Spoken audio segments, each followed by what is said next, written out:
여기 계신 분 인사하겠습니다. 사랑합니다. 사랑합니다. 축복합니다. 반갑습니다.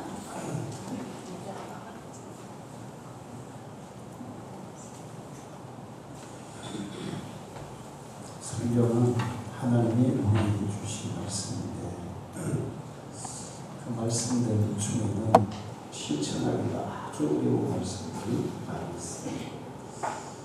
대표적인 경우는 호롱방을 때리면 왼방도 되라. 우리를 가자고 하면 신리를 통해 주라. 끝없이 달라하면 쏘까지도 다루시라. 더 어려운 게 뭐냐면 원수를 사랑하라. 원수가 줄이면 먹이고 목마르면 마시게 하고, 그 다음에 또 남을 먼저 대접해라. 이 말씀들이 사실 실천하기가 쉽지 않아요.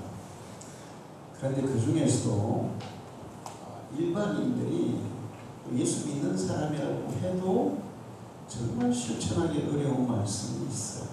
그게 오늘 읽은 본문 범사에 감사하라입니다. 범사에 감사하라. 모든 일에 감사하라.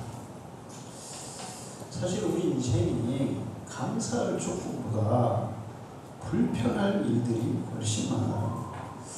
그래서 그 사람들이 살아가는 인생을 대변하는 노래가 제가 생각해 보니까 테스입니다. 테스. 나훈아가 부르는 테스예요. 그 가사가 이런 것들이에요. 어쩌다 한바탕 턱 빠지게 웃는다. 그리고 아픔을 그 웃음에 묻는다.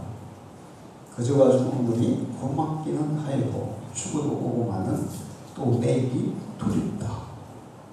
테스요, 세상이 왜 이래? 왜 이렇게 힘들어? 테스요, 사랑은 또 왜 이래? 너 자신을 알라며 통 내뱉고 간 말을 내가 어찌 알겠소 모르겠소. 테스요. 그 다음에 2절에도 그런 가사들이 있어요. 테스형 슬프다. 세상이 눈물 많은 나에게. 테스형 세월은 또 왜 저래? 먼저 가본 저 세상 어떤가요? 테스형 가보니까 천국은 있던가요? 테스형. 이렇게 가사가 되어 있는데 이 세상을 살아가는 인생이 녹록지 않다는 것, 정말 힘들고 어렵다는 것, 사랑까지도 너무 어렵다는 것, 그런 것들을 노래하고 있어요. 근데 제가 이걸 이제 노래를 보면서 나훈아 씨가 이 질문을, 이 편지를 잘못 하고 있다. 소크라테스가 지금 나훈아 씨가 얘기하고 있는 그런 것들을 과연 대답해 줄 수 있을까? 그 가사 중에 너 자신을 알라. 그렇게 얘기하고 가신 테스요. 우리가 살아가면서 이렇게 눈물 많고 힘들고 고통스럽고 그런데 거기에 대해서 해답을 좀 해주세요. 이런 얘기예요. 근데 소크라테스가 어떻게 그 해답을 주니, 특히 마지막 이 가사에서 천국은 어떤가? 어떻게 그 대답을 줄 수 있겠어요? 소크라테스에게 묻지 말고 예수님께 물었으면 확실한 대답이 주어졌을 텐데 편지를 잘못 찾은 게 아닌가 이런 생각을 했어요. 근데 소크라테스가 이런 얘기를 했습니다. 결혼을 앞둔 어떤 노총각이 소크라테스에게 물었어요. 선생님, 결혼을 꼭 해야 됩니까? 그랬더니 소크라테스가 그래, 결혼은 반드시 해야 해. 그렇게 얘기했어요. 왜 결혼을 반드시 해야 합니까?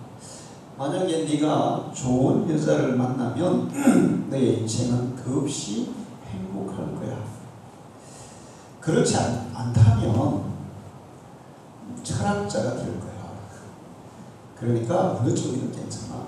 인생이 행복해지든지 아니면 철학자가 되든지. 소크라테스 부인은 세계 역사에 3대 악처에 들어가죠. 뭐 부인 입장에서 보면 저는 이해가 가요. 맨날 밖에 나가서 사람들하고 어울려가지고 노닥거리기만 하고 있고 돈도 안 벌어오고 그러니 얼마나 남편이 짜증나고 또 기분 나쁘겠어요. 하루는 소크라테스가 이제 밖에서 이렇게 집에 들어가니까 부인이 막 다다다다다다다 막 하는 거예요. 그러더만 갑자기 그냥 양동이에 물을 퍼가지고 소크라테스에게 팍 부었어요. 그러니까 소크라테스가 천둥이 치면 비가 오는 거야 이렇게 얘기했다는 거예요. 그래서 철학자가 됐다는 겁니다. 자, 그런 얘기를 하신 분이 소크라테스예요. 그런데 하나님께서 우리에게 범사에 감사하라.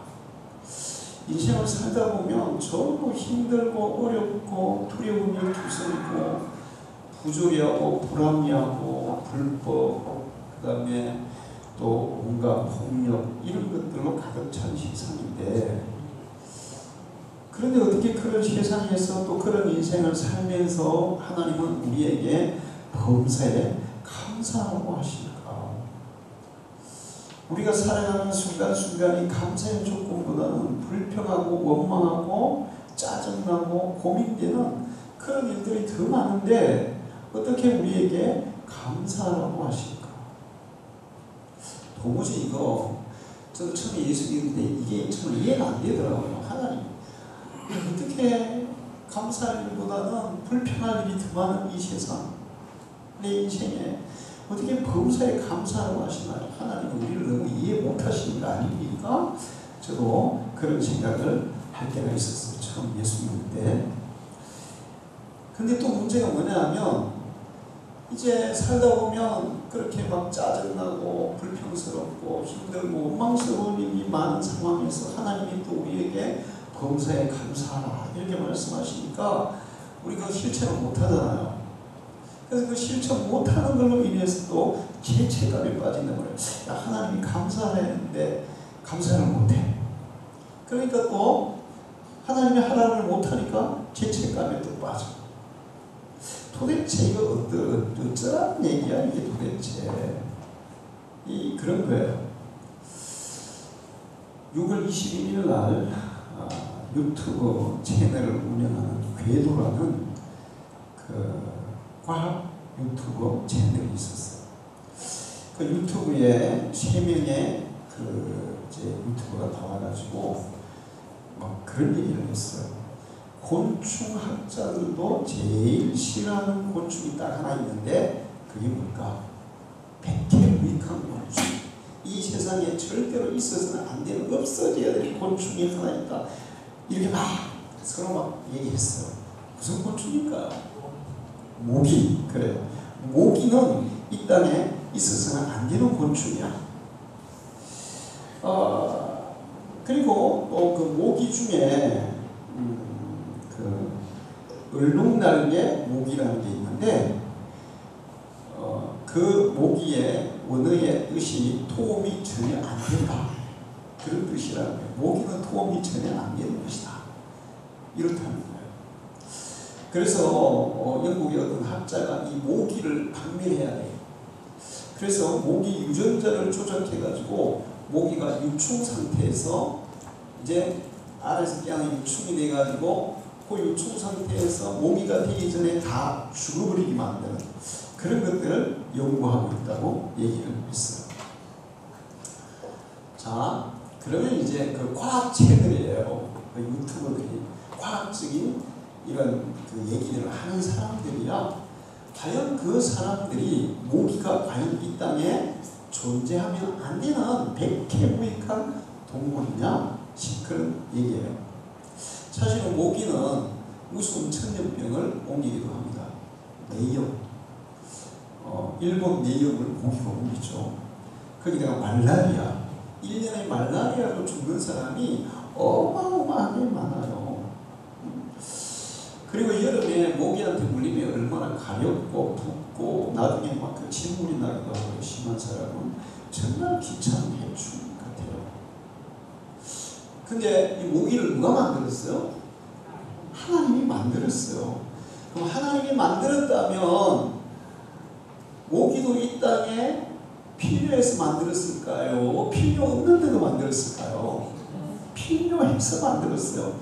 그래서 이 유튜브 채널에 대해서 반박하는 진짜 이제 그 모기를 연구한 학자가 얘기를 했어요.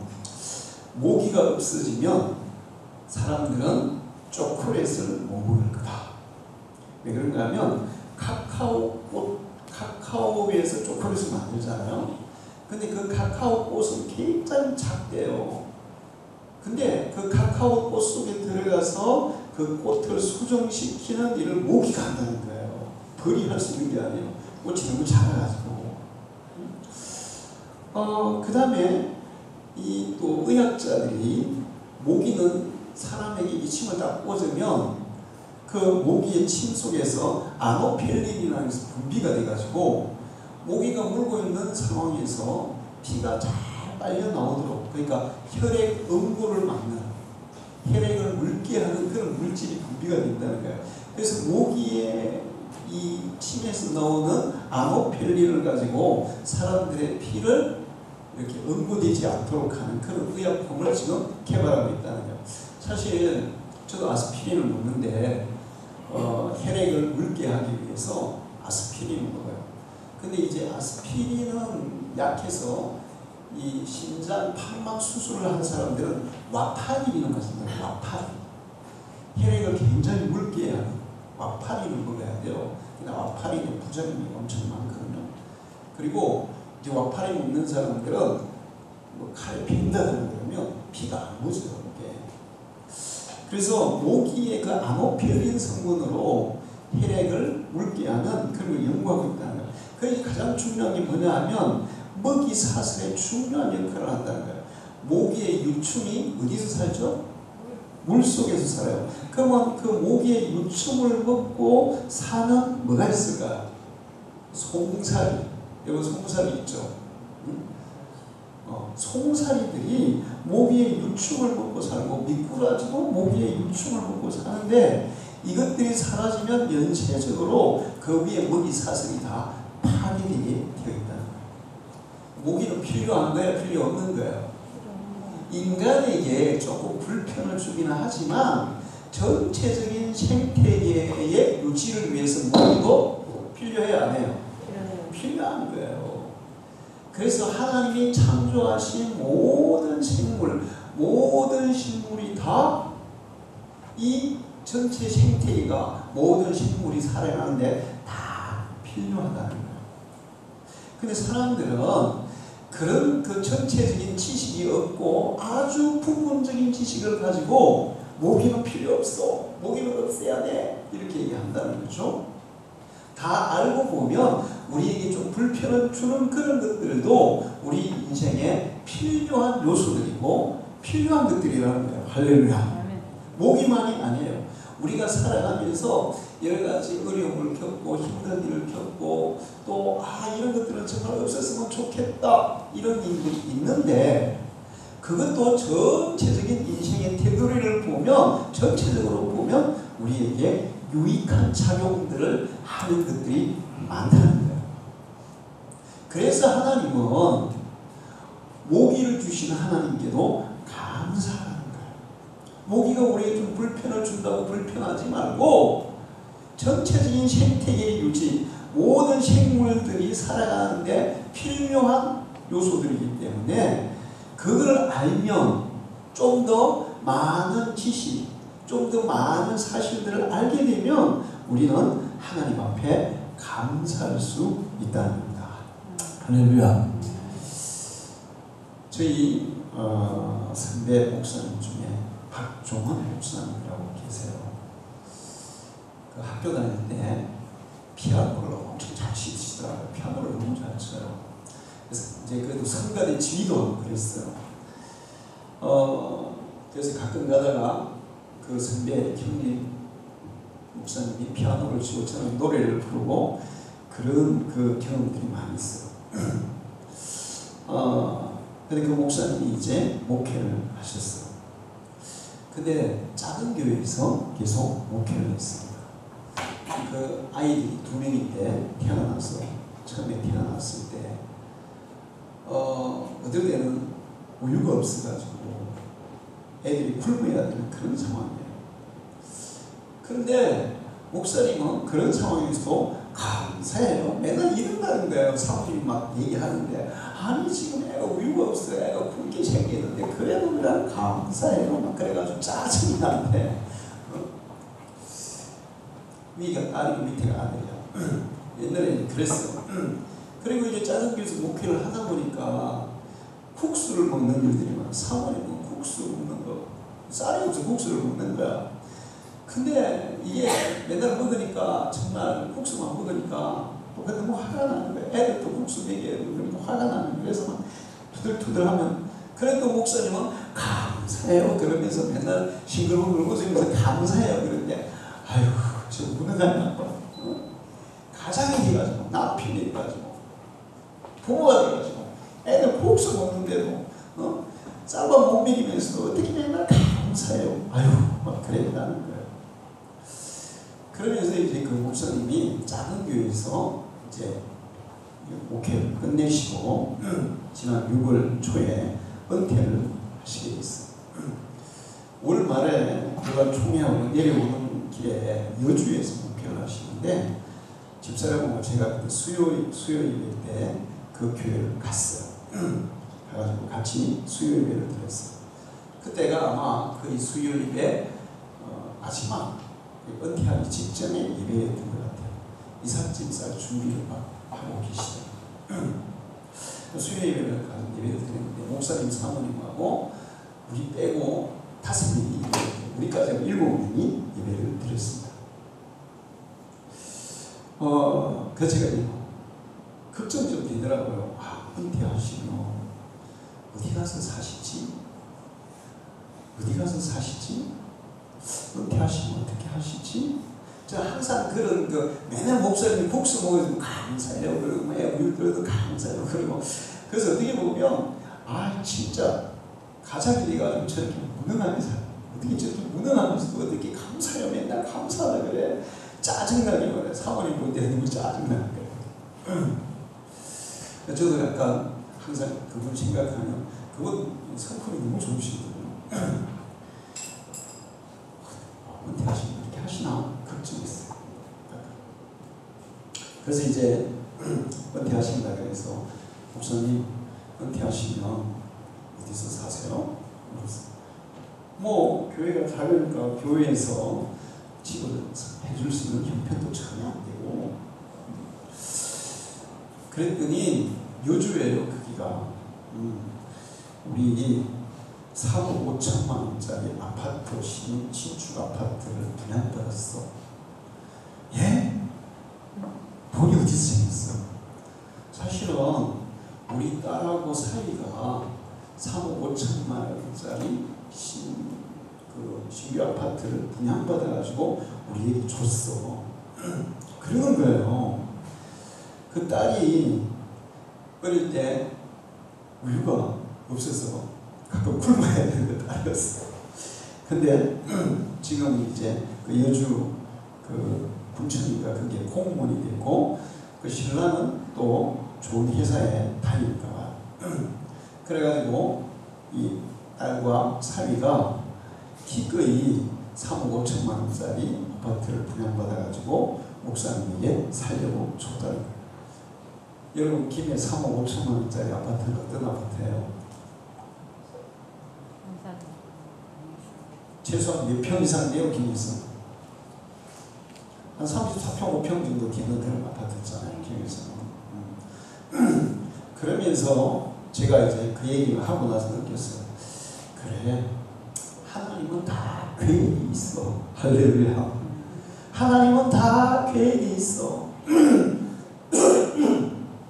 우리의 좁은 생각, 우리의 또 그 좁은 지식 그런 걸로 너무 단편적인 걸로 하나님의 전체적인 역사를 평가하면 안 되는 거야. 하나님은 그런 놀라운 계획들이 다 있었어. 그러니까 그 계획이 우리에게 나타나기 전에도 우리는 하나님 앞에 감사할 수 있어야 돼요. 할렐루야. 자, 아브라함에게 하나님이 이삭을 바치라고 했어요. 100살이 난 아들이고 지금 한 17살 정도 돼가지고 너무 예쁘게 잘 크고 있는데 하나님이 하나밖에 없는 그 아들을 번제로 죽여서 불태워서 하나님 앞에 제사로 드리라는 거예요. 이게 사실 이해가 안 되는 일이잖아요. 그 성경을 읽다 보면 아브라함이 사라한테는 비밀을 해요. 비밀. 사라한테 얘기했다가는 이 제사가 가능하겠어요? 안 가능하겠어요? 불가능하죠. 차라리 날 죽여라. 그러면서 그냥 바지가랑이 잡고 절대로 안 돼. 나 죽이고 나를 바쳐만 그러면서 안 될 거 아니에요. 그래서 그 알기 때문에 아브라함이 사라한테 비밀로 하고 여보 내 이삭하고 저 모리아 산에 가서 하나님께 제사 드리고 올게. 뭐 그러니까 뭐 하나님께 제사 드리고 온다니까 가라 했을 거 아니에요. 그래서 아브라함이 이삭을 데리고 모리아 산으로 갔습니다.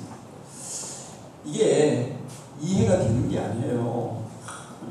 하나밖에 없는 아들 하나 주시더니 그걸 번제로 바치라. 이해는 안 되죠. 근데 아브라함은 이해는 못하지만 하나님의 뜻을 믿었어요.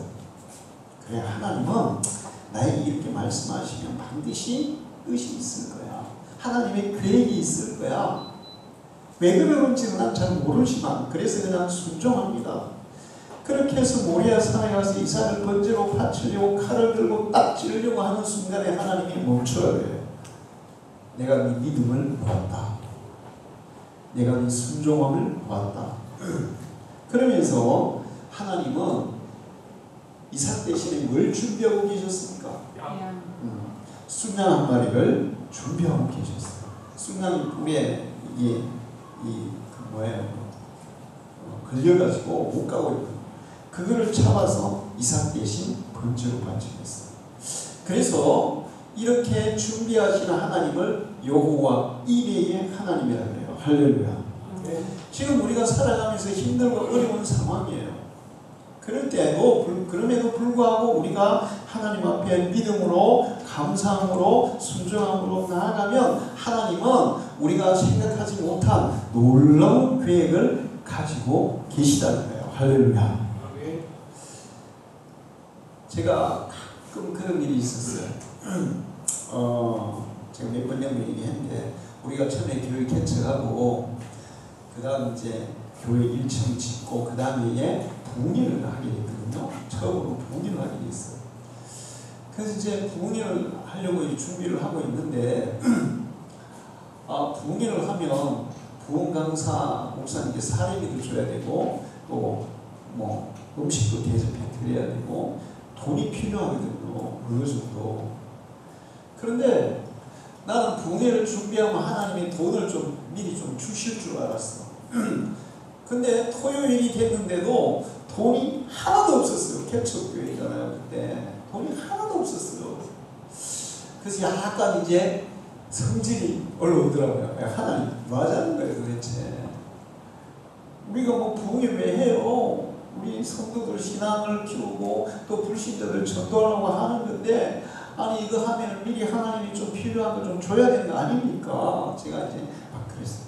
그리고 주일날 새벽 예배 때 그래도 혹시 하나님이 주일날 이제 월요일부터 하니까 뭐 좀 주시지 않을까 하고 제가 기대를 했지만 좀 화가 나서 새벽 예배를 안 나갔습니다. 그냥 토요일까지 아무것도 안 주시길래. 그래서 제가 한 6시 반이나 돼가 새벽 5시에 한 6시 반이나 돼가지고 이제 그래도 뭐 기도는 해야 되니까 나갔더니 강단 위에 하얀 봉투가 하나 있는 거예요. 딱 열어보니까 10만 원이 있는 거예요. 그때 우리 안종규 집사가 있는데 그분이 자기도 걱정이 돼가지고 밤새도록 걱정하다가 새벽에 예배 때 10만 원을 헌금으로 부흥회 헌금으로 이제 가져왔는데 그때 내가 전도사였잖아요. 전도사가 나오지도 않고 그만 두고 간 거야. 근데 10만 원을 딱 밀어보니까 더 짜증이 나는 거야.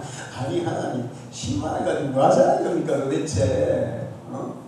그래서 그냥 가지고 또 들어가 버렸어요. 기도도 제대로 안 하고. 그리고 주일 남예배가 됐잖아요.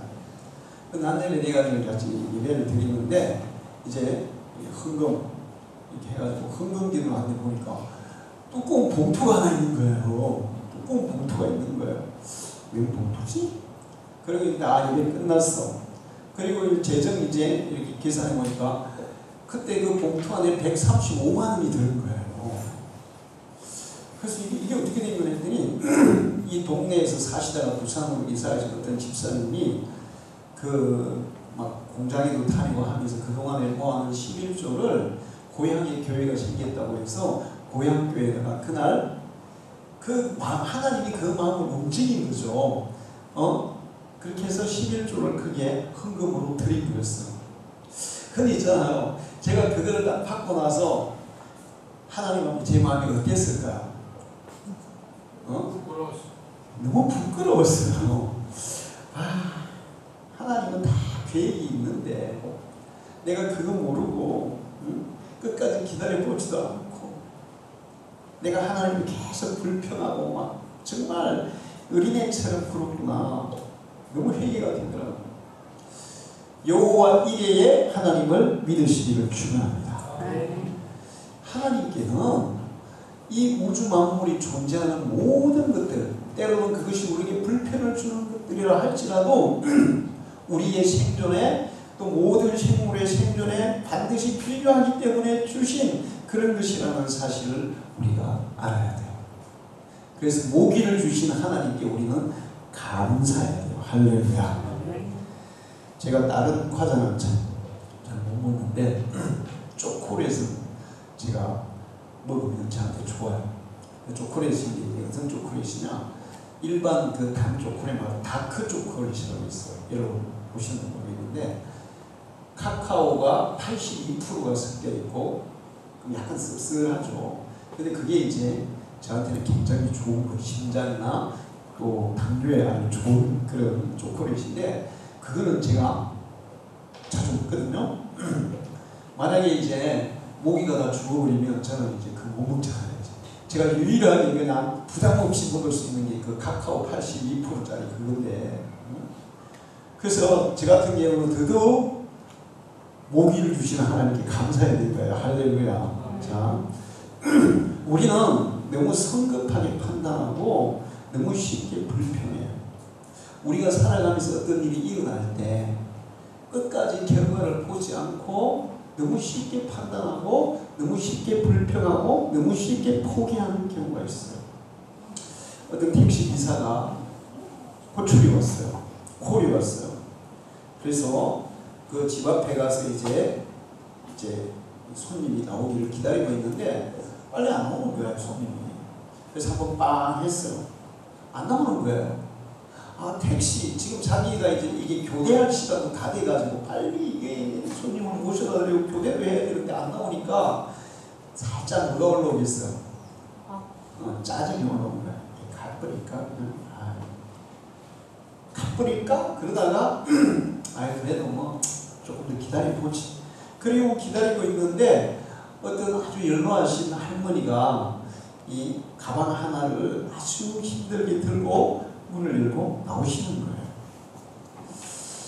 거예요. 그래가지고 할머니가 나오셔서 기사 양반 이 가방 좀 차에 실어주시겠어요? 그래서 할머니 가방을 차에 실어드리겠습니다. 실어드렸습니다. 근데 할머니가 주소를 안 하고 여기로 나를 좀 데려가 주세요. 그러는 거예요. 그래서 기사가 할머니 알겠어요. 근데 이 주소로 가려면 시내를 가로질러 가야 빨리 가는데 그렇게 할까요? 그럼 이제 택시는 최대 단거리로 가는 게 좋아요? 돌아가는 게 좋아요? 네? 단거리로 가야지. 왜 그런가 하면 택시요금이 적게 나오잖아. 제가 있잖아요. 고등학교 1학년 때 처음으로 서울을 갔어요. 강남 고속터미널에서 택시를 탔는데 우리 외삼촌 댁이 화곡동이었거든요. 우리 누나는 그때 이제 우리 누나 위에 누나도 처음 갔지. 같이 둘이서 이제 택시를 타고 화곡동 어디 화곡초등학교 앞으로 갑시다 이랬는데 택시 제가 그리고 갔는데 지금 생각해 보니까 강북 쪽으로 돌아가지고 왔더라고요. 돌아가야 택시 요금이 많이 나오잖아요. 근데 우리는 총놈이라 가지고 그냥 목적지만 가면 되지. 그리고는 그냥 갔는데 나중에 알고 보니까 내가 서울 집을 알고 보니까 한참 여기 돌아갔어. 택시 요금 올리나. 그랬더니 할머니가 아니요 급할 게 없는데 그냥 천천히 돌아갑시다. 그런 거예요. 그러면서 이렇게 얘기했어요. 할머니 여기가 어디예요? 그랬더니 사실은 내가 병원에 갔더니 내 인생이 얼마 안 남았다 해서 마지막으로 내가 요양원에 가는 길입니다. 사람들이 마지막에 죽으러 가는 곳이죠. 이렇게 얘기하는 거야. 내가 자식들에게 짐되기도 싫고 그래서 오늘 마지막으로 요양원에 들어가는 길에 택시를 지금 탄 겁니다. 이렇게 얘기하는 거야. 그래서 이제 할머니 태워가지고 택시기사가 택시 미터기를 꺼버렸어요. 그리고는 할머니를 모시고 이제 그 시내 안으로 가는 게 아니라 할머니가 옛날에 가보고 싶어 했던 때 남편하고 추억, 자식들하고 추억 이런 데를 다 이제 도는 거야. 그리고 2시간 동안 다 돌았어. 그리고 나서 할머니가 기사 양반 이제 좀 지나는데 나를 목적지로 데려다 달라는 거예요. 그래서 이제 요양원 앞에 모시고 갔더니 요양원 직원 2명이 나와가지고 할머니 휠체어에 타고 요양원에 들어가려고 그래요. 그래서 할머니가 요금이 얼마요? 이렇게 묻는 거예요. 그랬더니 기사가 오늘은 무료입니다. 그러니까 할머니가 아니 생계는 그래도 꾸려가야지 우선 요금을 줘야지. 그러니까 아닙니다. 오늘은 무료입니다. 성격은 또 있어요. 할머니 걱정하지 마시고 가셔서 건강하게 잘 지내십시오. 그랬더니 할머니가 이 눈물을 약간 흘리시면서 기사를 꼭 끌어안았어요. 그럼 기사도 할머니를 꼭 끌어안았어요. 그리고 건강하십시오. 그리고 이제 돌아서 나왔어요. 교대 시간이 이제 다 지난 거예요. 어차피 교대 시간은 지났겠다. 그래서 택시를 몰고 그냥 여기저기 계속 막 돌아다녔습니다. 그러면서 생각했어요. 오늘 내가 그 할머니를 태우지 않았다면, 그분 집 앞에서 성급하게 경적 한번 울리고 그냥 돌아갔다. 오늘 밤 나는 인생을 살아가면서 해온 일들 중에 가장 뜻깊은 일을 놓칠 뻔했어. 그 할머니를 마지막으로 요양원으로 태워드리면서 그 할머니의 추억어린 장소들을 다 이렇게 돌면서 할머니가 정말 행복했어요. 마지막에 정말 행복했어요. 오늘 나는 마지막 가는 게 정말 행복했어요. 그래서 어떤 한 사람에게 진정한 잠시의 내 수고를 통해서 행복을 줄 수 있는 그런 일을 내가 놓치지 않았을까. 사람들이 그래요. 매일 바쁘게 힘들게 막 그렇게 살면서 바쁘다는 이유 때문에 정말 인생의 소중한 것들, 소중한 의미들을 놓치고 사는 경우가 너무 많아요. 사실은 그 택시기사는 그날 그 할머니를 요양원으로 발해드리면서 할머니를 마지막으로 정말 행복하게 해드린 그것이 자기 인생에서 지금까지 살아온 일들 중에 가장 의미 있고 뜻깊은 일이었어요. 만약에 자기가 성급하게 생각하고 그냥 짜증스럽게 생각하고 그거를 포기했더라면 그거를 잃어버릴 뻔했다. 그리고 자기 자신도 자기 인생에 대해서 좀 더 깊이 생각하는 그런 기회를 가질 수 있다. 우리가 조금만 더 여유를 가지고 조금만 더 인생을 가치고 소중한 것에 마음을 두고 산다면 우리는 순간순간 그 감사한 일들, 감사한 조건들을 발견하게 될 줄 믿습니다. 너무 성급하게, 너무 빠르게 그렇게 우리가 판단하고 행동하니까 정말 소중한 것들을 잃어버리고 그리고 감사할 조건들, 그런 것들을 잃어버리고 사는 경우가 많아요. 우리가 살아가는데 감사하지 않은 것은 아무것도 없어요. 모든 것은 다 감사할 것으로 충만해요. 부부관계. 사실 부부가 서로에게 정말 만족하면서 정말 행복하다고 느끼면서 사는 사람들이 얼마나 될까? 지구상에 얼마나 될까? 김창옥 씨가 강의하면서 10,000명 중에 한 명 있을까 말까요? 이렇게 얘기를 하더라고요. 그 어떤 신부가 할머니들과 놓고 강연을 하고 있었어요. 강연을 하면서 할머니들이 물었습니다. 할머니들, 만약에 다시 태어난다면 현재 남편하고 다시 결혼하실 분 손들어 보세요. 그랬더니 한 100여 명이 이렇게 강연을 듣고 있는데 아무도 손을 안 들고 저기 할머니가 손을 딱 드는 거예요. 그러니까 사람들이 전부 다 시선이 할머니에게 쫙 쏠렸어요. 야, 저 할머니는 정말 행복한 결혼 생활을 했나 보다. 신부도 너무 신기해가지고 100명 중에 한 명 딱 드니까 너무 신기해가지고 물었어요. 할머니는 왜 다시 태어나도 현재 남편하고 결혼하려고 생각하시죠? 그랬더니 할머니가 별거 없어. 그놈이 다 그놈이야. 이렇게 그놈이 다 그놈이야. 사실 남자, 여자를 금성에서 온 여자, 화성에서 온 남자, 남자와 여자가 그렇게 차이가 나요.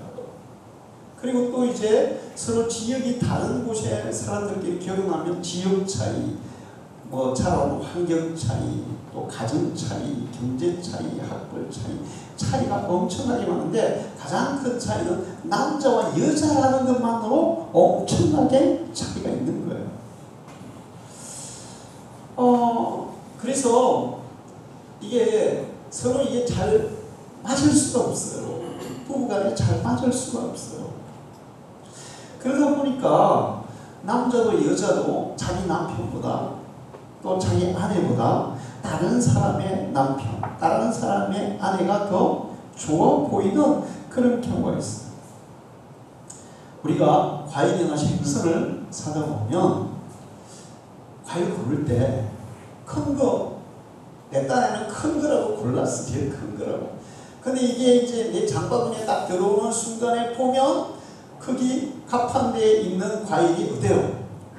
더 커 보여요. 그게 내가 딱 들어오는 순간에 커 보여요. 생선도 마찬가지예요. 큰 거라고 막골랐는데 이게 장바구니에 딱 들어오는 순간에 보면 내가 굶은 것보다 그 위에 있는 게 커 보인단 말이에요. 막상 그 사실 비슷비슷한 거예요. 다 비슷비슷한 거예요. 현재 내 남편, 내 아내가 이제 결혼을 해서 보면 결혼하기 전에는 내가 고르는 그 남편이나 아내가 더 나은 것 같았는데 딱 골라보면 그 순간부터 이제 다른 사람들이 더 커 보이고 더 나아 보이고 그렇게 보인다는 거죠. 과일이나 생선처럼. 그래서 내 남편, 내 아내가 마음에 안 드는 부분들이 없을 수가 없어요. 살다 보면 있어요. 많아요. 근데 그거를 자꾸 캐내고 덜쳐내고 지적하고 그렇게 하면 점점 사이는 멀어지게 되어 있어요. 아무리 마음에 안 드는 남편이라고 해도 내 남편만이 가지고 있는 장점들이 있어요. 할렐루야. 장점들이 있어요. 할렐루야. 내 아내가 가지고 있는 장점들이 있어요. 그 단점을 자꾸 바라보지 말고 내 아내와 남편에게 있는 장점들을 바라보면서 그거를 격려하고 칭찬하고 감사하면 결혼 생활은 행복해질 줄로 믿습니다. 할렐루야. 자식들도 마찬가지예요. 자식들도. 왜 우리 자식은 왜 이래 이거. 저 집 자식은 저렇게 똑똑하고 잘 나가는데 우리 자식은 왜 그래? 그러면서 이제 자식 때문에 불평하는 경우들이 많이 있어요. 근데 제가 요즘 아들 시리즈를 제가 이렇게 찾아봤어요. 그랬더니 이런 얘기가 있더라고요.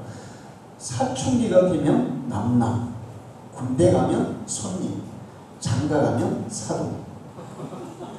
낳을 때는 1촌, 대학 가면 4촌, 군대 가면 8촌, 결혼하면 사돈의 8촌.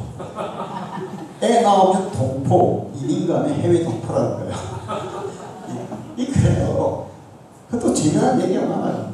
응? 그 다음에 장가간 아들은 희미한 옛사랑의 그림자다. 며느리는 가까이 하기엔 너무 먼 당신이다.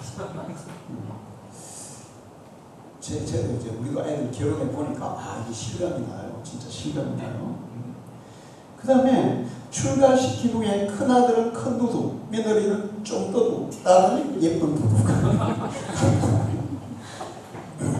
잘난 아들은 나라의 아들, 돈 잘 버는 아들은 사돈의 아들. 그 다음에 빚진 아들은 내 아들. 그렇다는 거예요. 자식들이 다. 그러면서 딸 둘에 아들 하나 낳은 사람은 금메달, 딸만 둘 낳으면 은메달, 딸 하나 아들 하나면 동메달, 아들만 둘이면 목메달. 그러다가 우리 정기사님하고 태어나는 이제 왔더니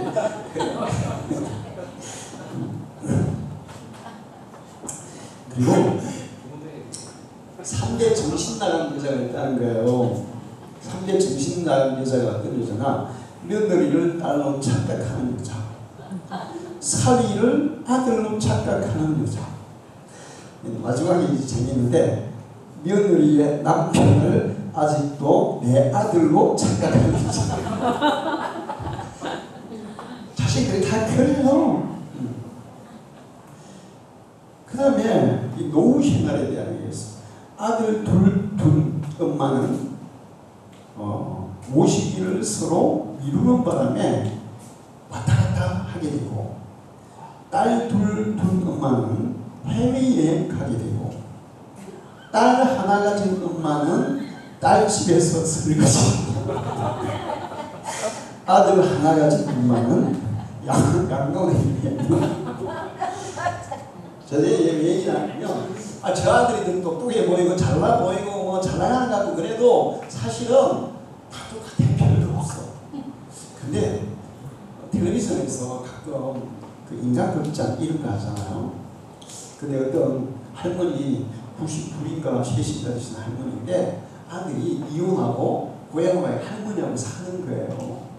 그 할머니하고 아들이 한 10년 같이 살았어요. 근데 할머니가 93년인데 이 방송 진행하시는 분이 할머니 어떻게 더 오래 사시고 싶대요. 나 죽기 싫어. 나 너무 행복해. 우리 아들이 와가지고 나하고 같이 하니까 너무 행복해. 막 그러는 거예요. 그런데 그런 사람들이 가끔 많이 있더라고요. 아들들이 이혼해가지고 시골에 자기 어머니한테 와가지고 같이 사는 거야. 그러니까 그때부터는 아들이 효자가 되는 거예요. 우리 친척 중에 한 명도 어머니하고 사이가 너무 아들이 안 좋았어. 근데 이 아들이 지금 올해 50, 하나는 50인가 그런데 아직 장가를 안 갔거든. 근데 이제 아버지가 돌아가셨어. 그리고 이제 이 아들하고 엄마하고 둘이 사는데 요즘 얼마나 사이가 좋은지 몰라.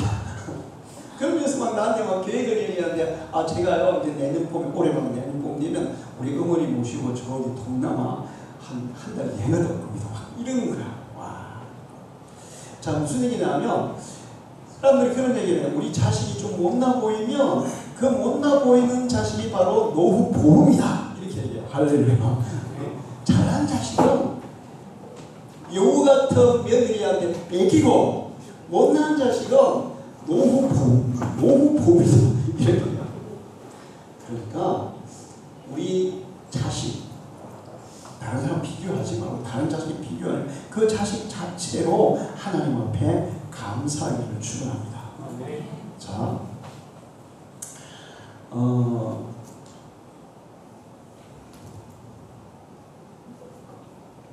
사람들이 무지하고 잘 몰라서 감사를 잃어버리고 사는 거예요. 하나님은 우리에게 범사에 감사라고 말씀하셨다면 사실은 우리가 살아가는 데 주어진 모든 것들이 다 우리에게 감사의 조건이 되고 우리가 살아가면서 경험하는 그 모든 힘들고 어려운 상황도 우리에게 감사의 조건이 되기 때문에 감사하라고 말씀하신 것을 믿으시고 감사함으로 살아가기를 축원합니다. 황성주 박사가 그런 얘기했어요. 감사는 놀라운 치유력이 있다. 감사는 그 어떤 치료보다도 더 강력한 치료약입니다. 의사가 얘기하는 거예요. 그 다음에 감사는 삶에서 가장 중요한 요소다. 감사하면서 살면 문제를 해결하고 인생의 문이 열리고 인간관계가 긍정적으로 바뀔 것이다. 그 다음에 감사한 마음을 가지고 사는 그 자체로 우리는 행복하다 그래요. 할렐루야. 불평하면 불행한 거예요. 근데 감사하면 행복한 거예요.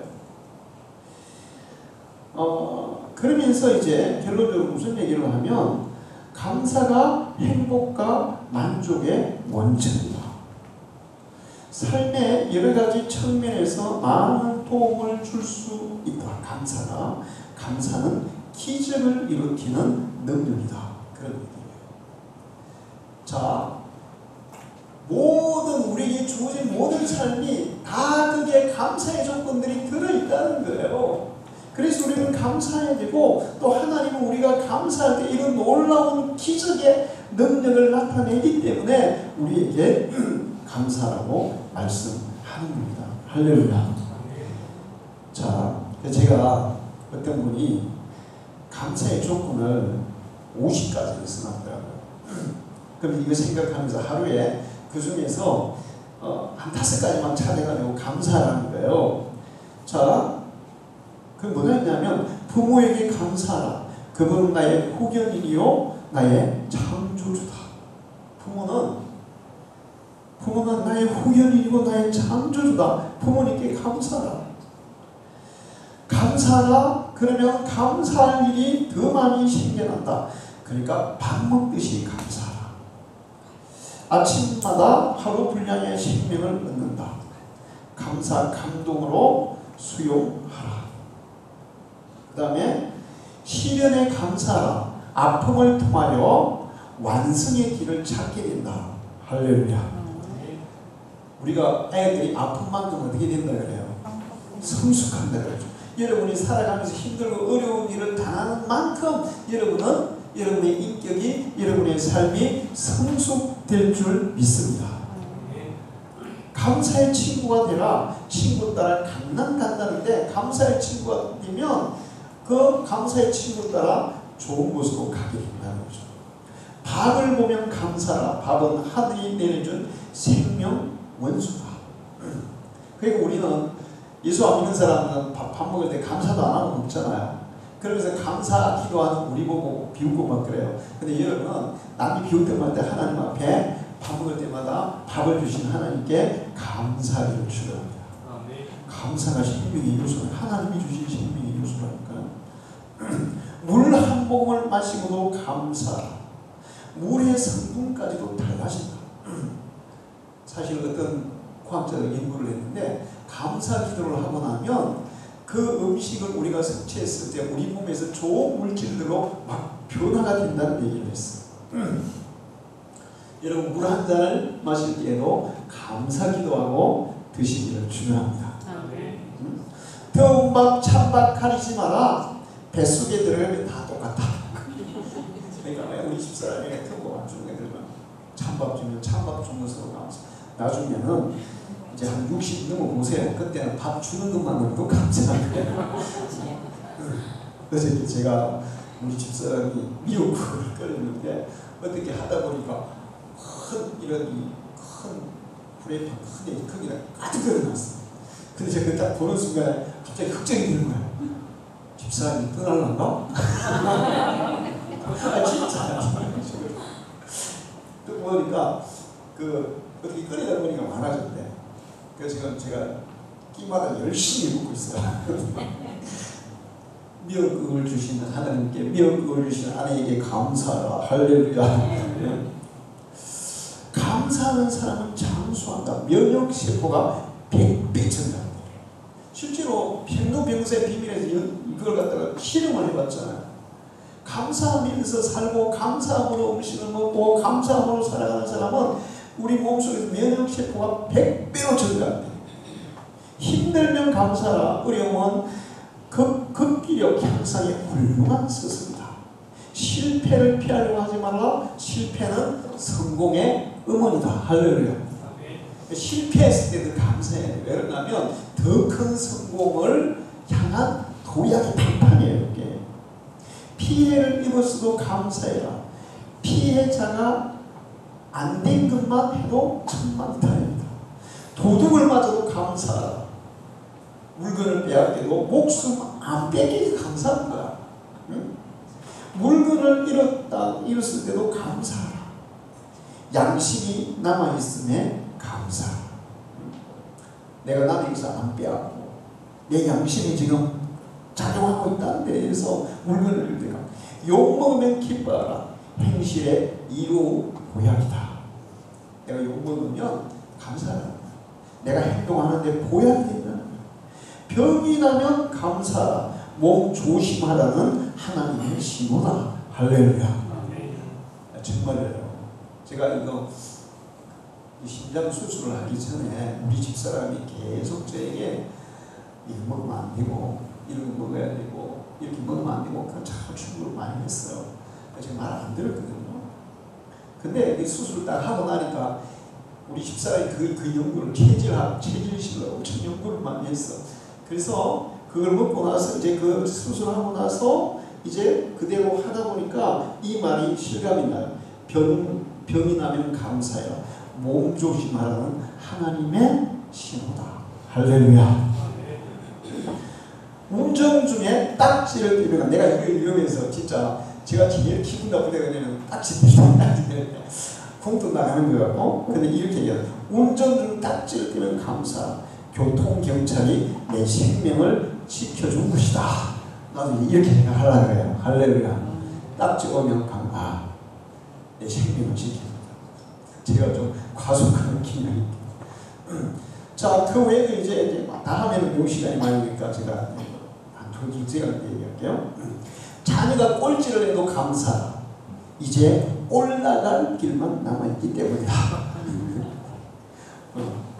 그 다음에 빚이 있어도 감사해라. 빚도 재산이고 능력이다. 할렐루야. 할렐루야. 빚도 재산이고 능력이라는 거야. 아니 진짜 능력 없는 사람 빚 질 수 있어요 없어요? 아니 빚도 안 빌려줘요. 은행에서. 능력 있는 사람 빌려주는 거야. 불행 중 타행은 있어도 타행 중 불행은 없다. 불행 앞에서도 감사해라. 할렐루야. 불행하면 그 다음에 뭐가 온다고? 타행이 온다는 거야. 그러니까 감사하는 거야. 천지 만물에 감사하라. 나에게 가장 큰 자산이다. 그 다음에 두 다리가 있을 때 감사하라. 한 다리로 힘들게 걷는 사람도 많다. 할렐루야. 두 다리가 있을 때 두 팔이 있는 걸 감사하라. 눈과 귀가 있을 때 감사하라. 보고 듣지도 못하는 사람이 100만 명이 있다. 시련은 삶의 필수 과목이다.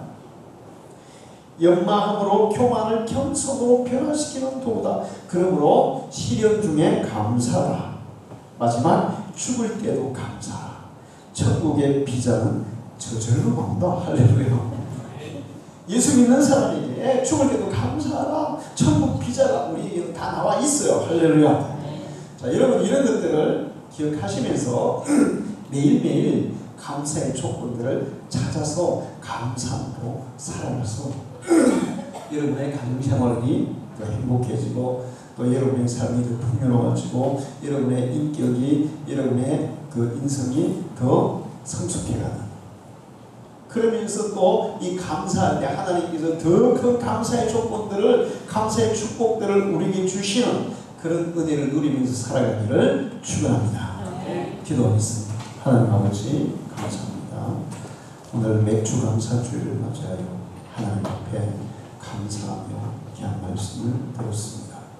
하나님이 우리에게 모든 주신 것들은 감사할 것밖에 없다는 사실을 믿습니다.